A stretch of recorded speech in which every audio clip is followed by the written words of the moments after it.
Praise Lord, hallelujah. सबको praise the Lord, जय मसीह, जय हालेलुया। मसीह, हालेलुया। परमेश्वर, हमारा परमेश्वर जो सबका परमेश्वर है, उसने आज हमको हमारी बेटी के साथ परमेश्वर की महिमा के लिए नेवता दिया है।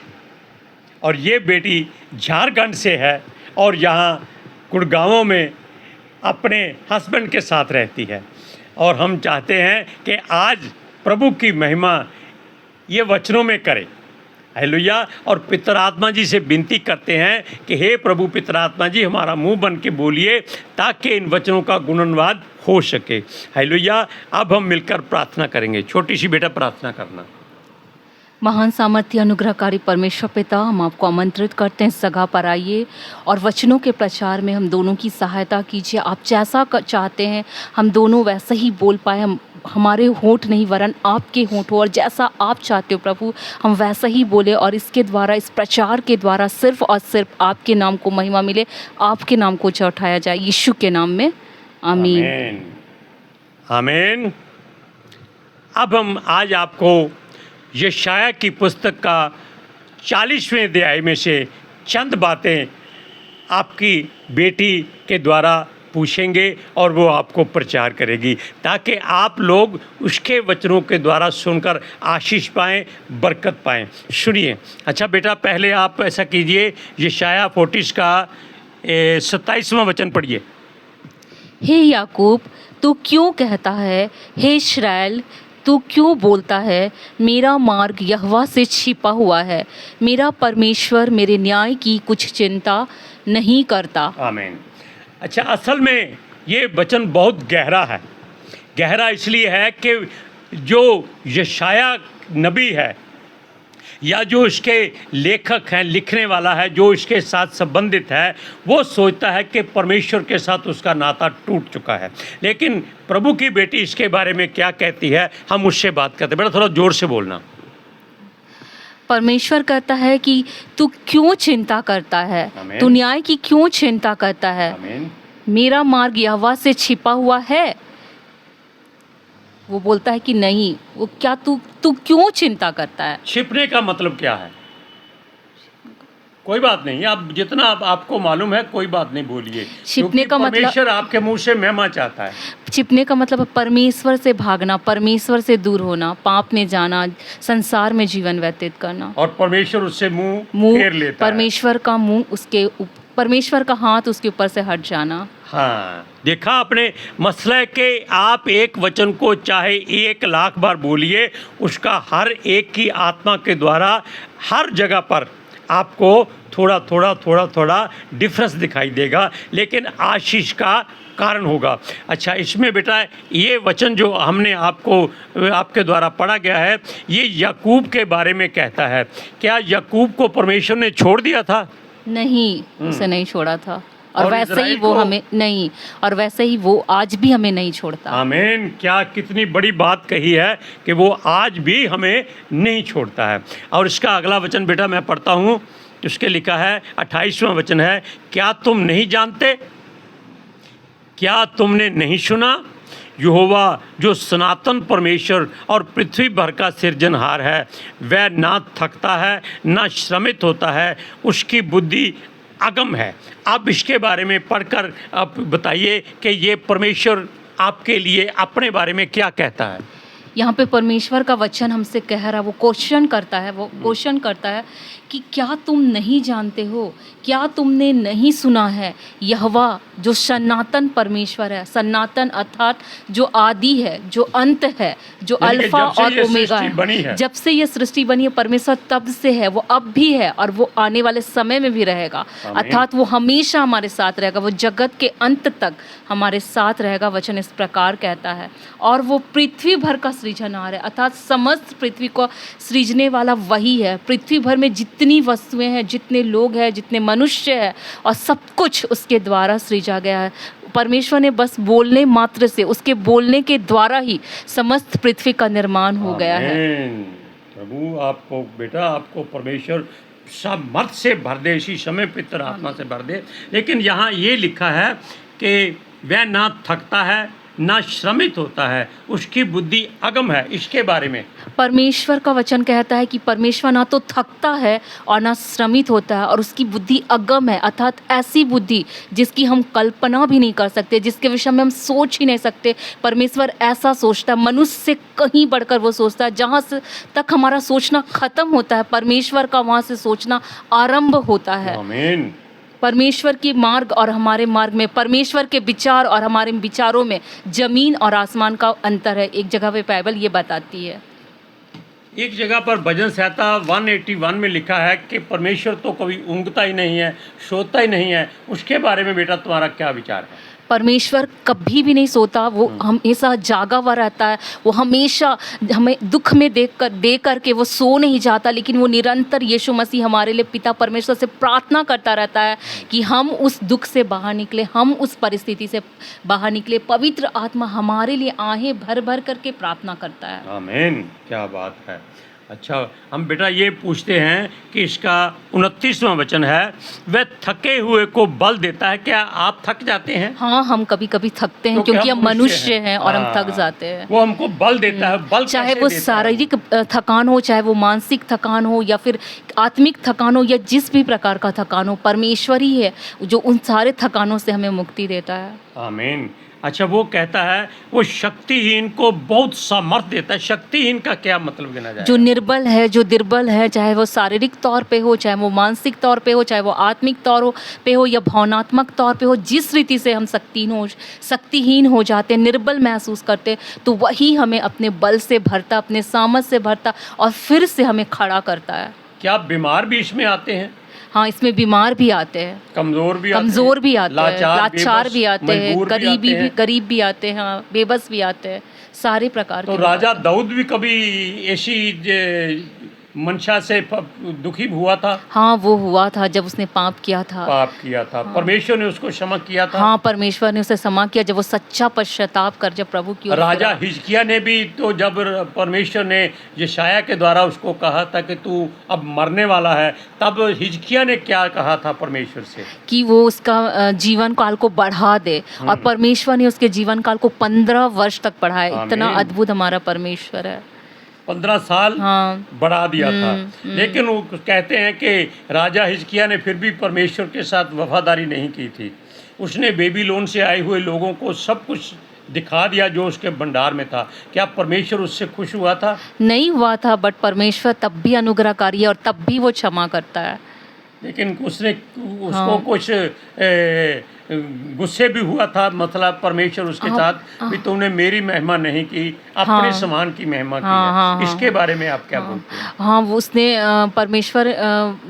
परमेश्वर चाहता है, परमेश्वर जो हमारा परमेश्वर है वो जलन रखने वाला परमेश्वर है, आमीन। और वो चाहता है कि हम उससे छोड़ किसी और चीज़ की महिमा ना करें, चाहे वो वस्तु हो, चाहे वो इंसान हो, चाहे वो किसी भी प्रकार की मूर्ति हो। हम परमेश्वर नहीं चाहता कि हम मूर्ति पूजक बने। वो चाहता है हम जीवित और सच्चे परमेश्वर के आराधक हो और अपने जीवन के द्वारा सिर्फ और सिर्फ परमेश्वर के नाम की महिमा करें, उसके नाम को हम ऊंचा उठाए। इसलिए वो थोड़ा नाराज हुआ। अच्छा, हम आपको बेटा 41 यशायाह में से एक शब्द वचन पूछते हैं। उसका 8वां वचन है।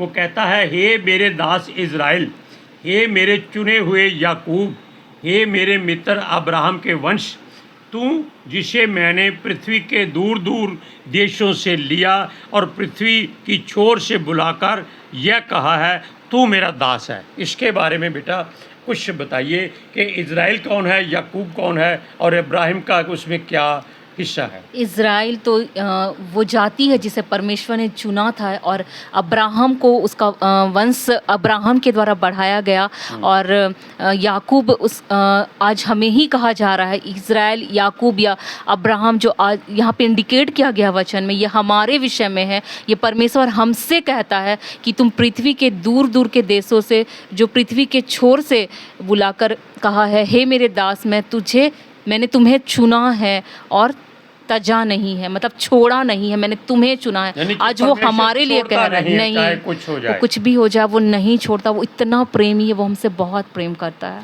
क्या आपने कभी सूरज परमानी का नाम सुना है?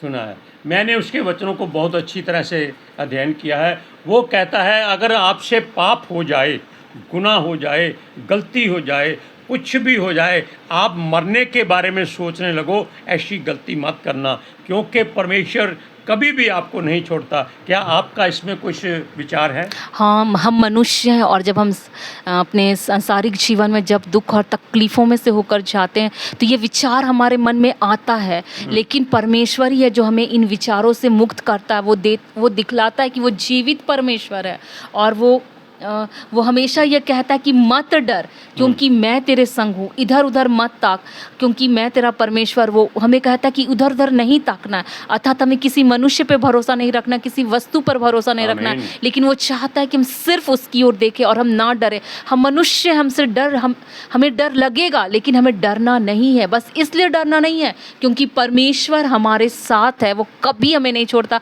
हम उसे छोड़ दे लेकिन वो हमें कभी नहीं छोड़ता, वो हमें अपने दाहिने हाथ से संभाले रहता है। और वो कहता है कि क्योंकि मैं तेरा परमेश्वर हूँ और मैं तुझे दृढ़ करूँगा और तेरी सहायता करूँगा। मैं ही तेरा परमेश्वर हूँ, मैं ही तुझे स्थिर करूँगा, दृढ़ करूँगा, मजबूत करूँगा, खड़ा करूँगा, फिर से खड़ा करूँगा और तुझे कभी ना छोड़ूंगा, तेरी सहायता करूँगा और अपने धर्म दाहिने हाथ से हमें संभाले रखेगा। जब हमें परमेश्वर जब ऐसा कहता है और परमेश्वर जब हमें थामे रखता है, परमेश्वर जब हमें संभाले रखता है, तो हमें किसी मनुष्य की ओर देखने की आवश्यकता नहीं, इवन हमारे माता पिता भी नहीं, सिर्फ परमेश्वर ही है जो हमें संभाल सकता है और सारी परिस्थितियों से बाहर निकाल सकता है और डर की बातों से भी आज़ाद कर सकता है। एक वचन में लिखा है, परमेश्वर कहता है कि एक माँ बच्चे को छोड़ सकती है लेकिन परमेश्वर कभी नहीं छोड़ सकता। ऐसा क्यों कहा है परमेश्वर ने?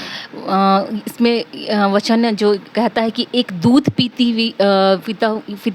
हुई माँ अपने बच्चे को छोड़ सकती है लेकिन मैं तुम्हें कभी नहीं छोड़ूंगा। अर्थात एक माँ जो अपने दूध पीते हुए बच्चे को अर्थात नवजात शिशु को छोड़ सकती है। संसार में ऐसी बातें देखी गई है, माँ छोड़ देती है, लेकिन परमेश्वर कहता है कि मैं तुम्हें कभी नहीं छोड़ूंगा क्योंकि परमेश्वर हमसे इतना ही प्रेम करता है। चाहे हम कितनी भी पापमय दशा में पाए जाए, चाहे हमारी परिस्थिति कितनी भी, हम कितना भी बुरी स्थिति में पाए जाए, लेकिन वो हमसे प्रेम करना कभी नहीं छोड़ता है। अच्छा, इस वचन के बारे में आप बताइए। 40 का कितना है?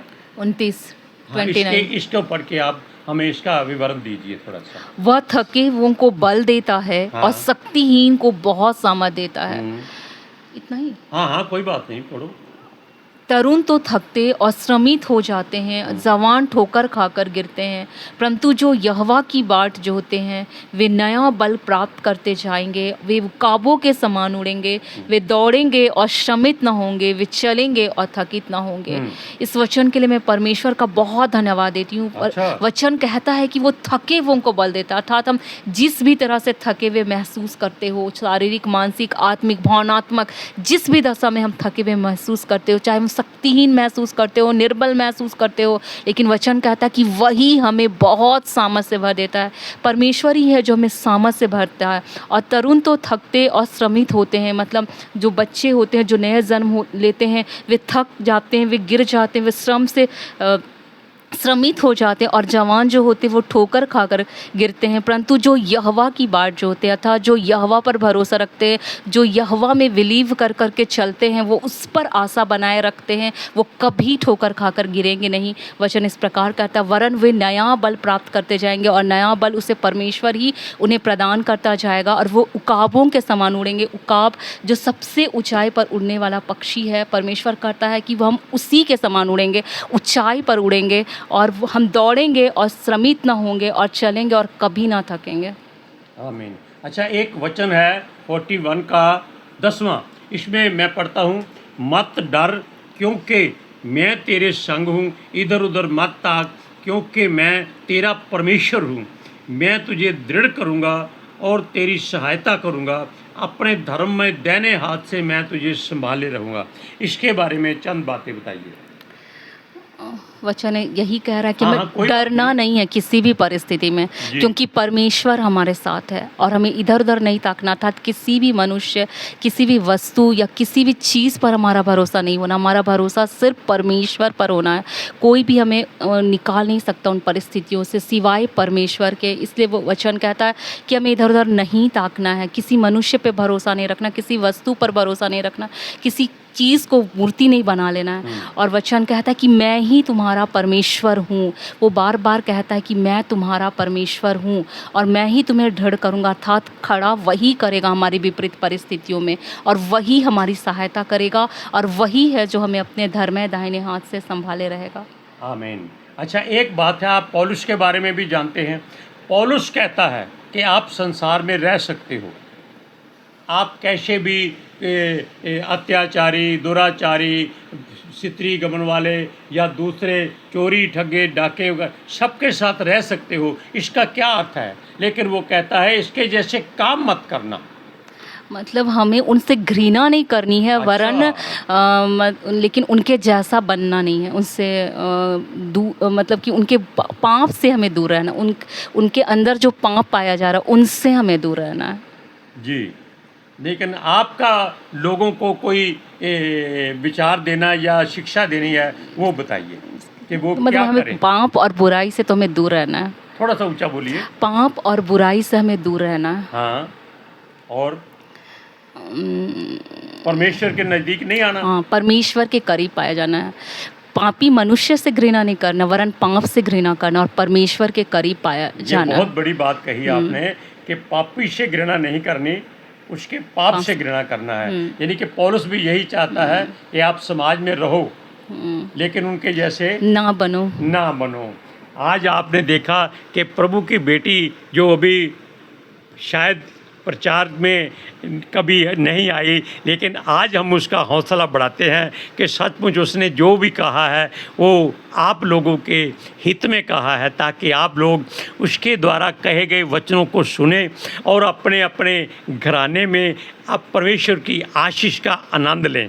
और वो हम दुआ करते हैं कि जो भी कोई इन वचनों को सुने, वो बेटी ने जो कहा है कि आप पापी से घृणा मत करो, उसके पाप से घृणा करो, क्योंकि परमेश्वर ने यहाँ बार बार कहा है मत डर, मैं तेरे संग हूँ, तू निर्बल मत बन, कमज़ोर मत बन, तू थकने वाला ना बन, मैं तुझे सहायता करूँगा। कितना अच्छा हमारा परमेश्वर है जो ऐसी हमें सांत्वना देता है। आज हम प्रभु की बेटी का हृदय की गहराई से धन्यवाद करते हैं और दुआ करते हैं कि ये परमेश्वर की बेटी आगे चलकर परमेश्वर के वचनों को दुनिया भर में फैलाने के लिए प्रभु की सेवा करती रहे। हे बेटा, आज हम तुमसे बहुत प्रसन्न हैं, हम चाहते हैं कि परमेश्वर भी आपसे बहुत प्रसन्न हो। हम आपको आशीर्वाद देते हैं कि आप परमेश्वर के वचनों को और फैलाओ। अब तुम एक काम करो कि परमेश्वर के लोगों के लिए दुआ कर दो। मैं परमेश्वर का धन्यवाद देती हूँ, महान जीवित परमेश्वर पिता, मैं बहुत धन्यवाद देती हूँ आज के इस दिन के लिए, आज के समय के लिए, और जो भी थोड़ा समय हमने प्रचार के लिए बिताया हम उसके लिए धन्यवाद देते हैं। और धन्यवाद देते हैं कि इससे आपके नाम को महिमा मिली, और जितने भी लोग इसे सुनते हैं परमेश्वर, उसके द्वारा वे वचन उनके हृदयों में काम करने पाए, वे भी परमेश्वर के वचन में से सीख सके, जान सके, और छुटकारा उनके जीवन में आए, और अपने जीवन से वे परमेश्वर के नाम की महिमा करने वाले बन पाए। यीशु के नाम में आमीन। आमीन। हम ये दुआ करते हैं कि आज का वचन आपके ज़िंदगी में खुशहाली लाए। हर एक जन जो विश्वास में कमज़ोर हो चुका है वो बल शक्ति पाए, वो तरुण की तरह थकने ना पाए, परमेश्वर के लोगों की तरह दृढ़, मजबूत और शक्ति वाला बने, और परमेश्वर के मार्गों पर दौड़े और दूसरों को भी प्रेरित करे, ताकि उसके सब सुनने वाले परमेश्वर के नाम में आशीष पाएँ, बरकत पाएँ और परमेश्वर के अनुग्रह से भरते जाएं, और उनकी कोई दुख दर्द की चिंता ना करें। सब बीमारियों को हम जीसस के नाम से डांट देते हैं। हम धन्यवाद करते हैं पितर आत्मा जी का, जिन्होंने हमारा मुंह बन के इन वचनों को बोला है, और प्रभु को धन्यवाद देते हैं कि उसने अपनी बेटी को वचन बोलने का एक अधिकार आज से सौंप दिया है। हमारी विनती, हमारी प्रार्थना जीसस के समर्थी जलालिक दूत जीवित और पवित्र नाम में मांगते हैं। हालेलुया। सबको जय मसीह की। जय मसीह की। आमीन। हालेलुया। फिर से बोलते हैं सुम्मा आमीन।